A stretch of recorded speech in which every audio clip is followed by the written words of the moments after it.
Hi, welcome back to the final exam review examples, part B. This time we're going to look at the B questions. So starting with number 1, in the circle below, AB equals 6, EO is 2, and OF is 2. Find FD. So the distance from A to B is 6, so all the way across here is 6. EO is 2, EO is 2, O to F is 2, which means these are equidistant, which means these chords are both the same.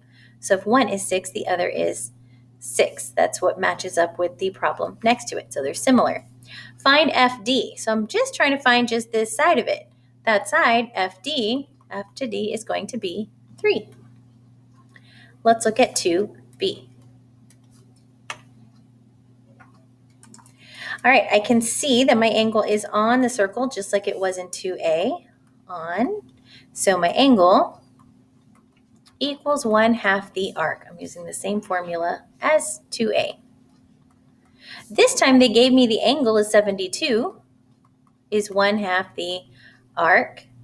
So to get rid of that 1/2, so I just have the arc, I'm going to multiply by the reciprocal. 1/2 becomes 2/1, which is just multiplying by 2.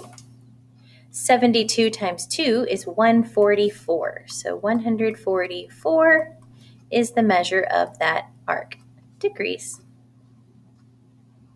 which is what x is. X is the arc. Okay.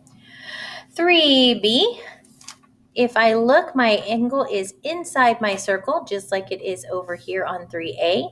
So inside means my angle equals 1/2 the sum of the two arcs. So the angle, now when I looked at this picture, notice when I did my dots, that x was that angle that I was looking for. But when I look at the two arcs that I know on this one, and I connect them, the angle that I'm going to be finding is not angle x. It's the angle that's a linear pair to angle x. So I'm going to find this angle, and then I'm going to have to subtract it from 180 to see what's left from x. So the angle that I'm going to find, the angle that I'm going to find is going to be equal to 1/2 the sum of those two intercepted arcs, 120, plus 84.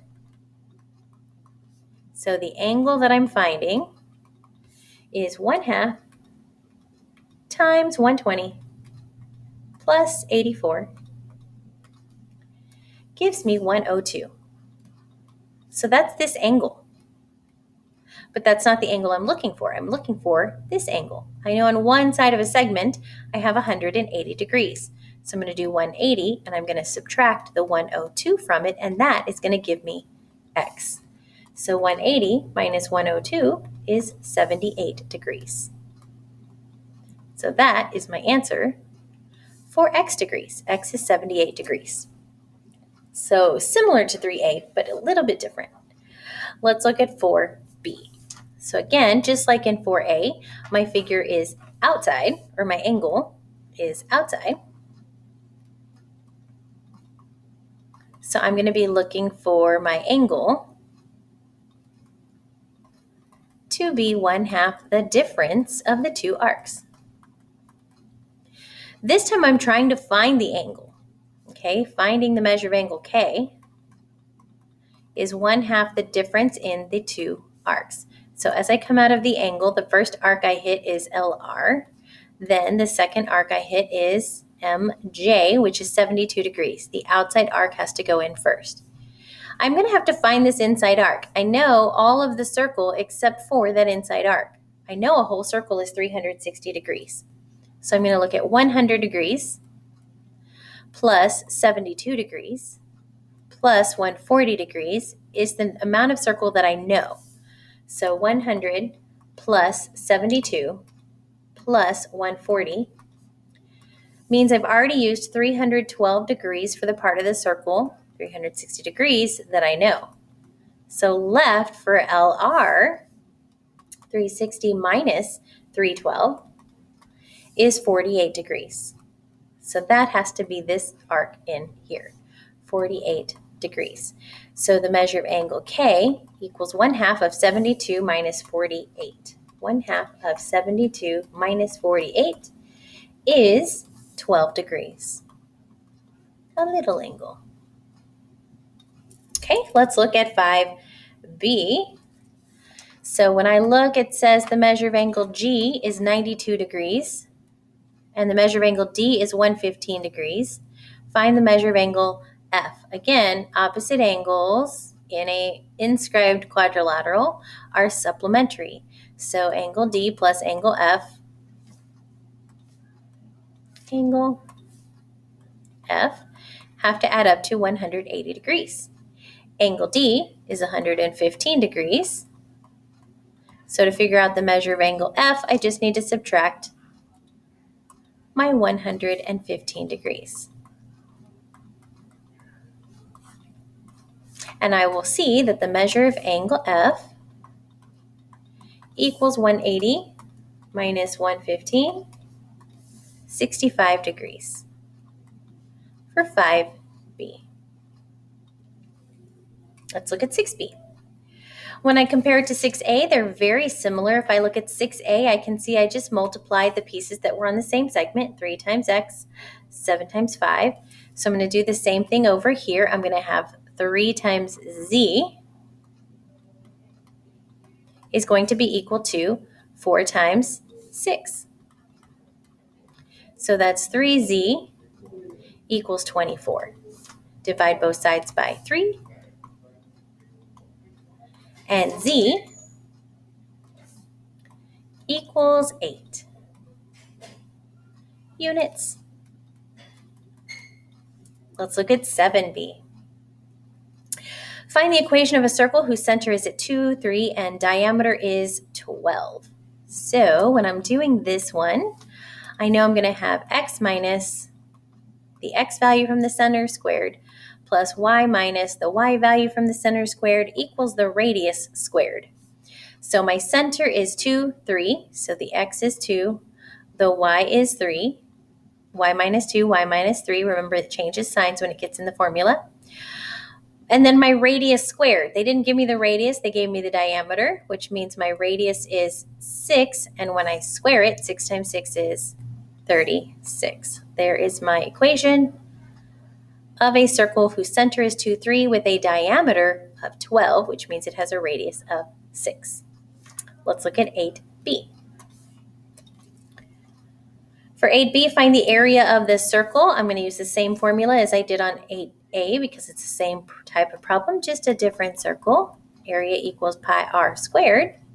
So my area equals pi times the radius is 6 squared. 6 times 6 is 36 pi. And my approximate answer then is 36 pi 113.097 square inches. And there is number 8. Let's look at 9. Find the area of a regular octagon with side length of 7 millimeters and an apothem of 8.5 millimeters. I'm going to use my same formula. Area equals 1/2 little a capital P. My area equals 1/2. The little a is the apothem, 8.5. The capital P is the perimeter. There are 7 units on each side, and there are 1, 2, 3, 4, 5, 6, 7, 8 sides in an octagon. So 7 times 8, my perimeter is 56. So my area is 1/2 little a, 8.5, times capital P, 56, which is an area of 238 millimeters squared. All right, let's look at number 10. 10 is below 10a for 10b. Now this one, there's lots of different ways we can divide this. We just need to divide it up in a way that makes sense to you, which might be different than how I'm going to divide it up. But I think I'm going to go ahead and put a horizontal line here.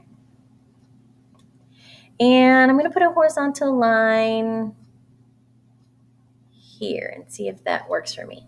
Okay, so my top rectangle, I'm going to call this rectangle A, this rectangle B, and this rectangle C. So rectangle A, base times height. The base is 10, the height is 3.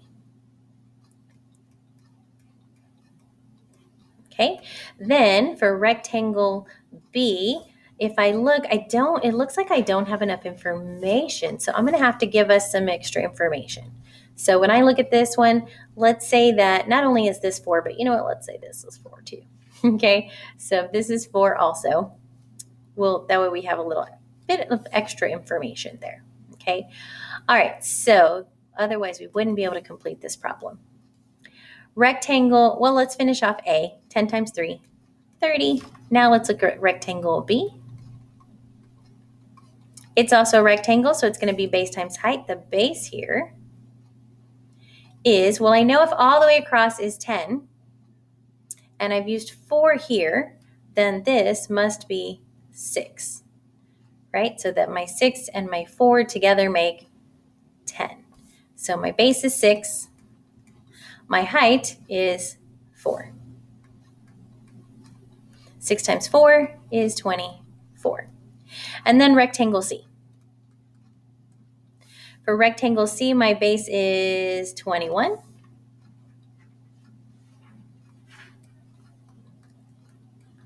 And my height is 13.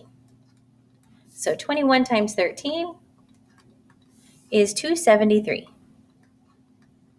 So my total area is going to be 30 plus 24 plus 273, which is 327 square units.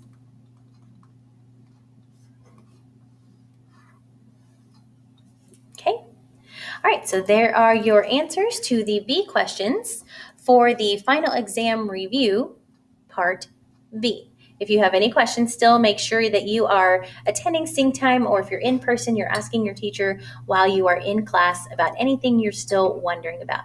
Thank you so much for watching.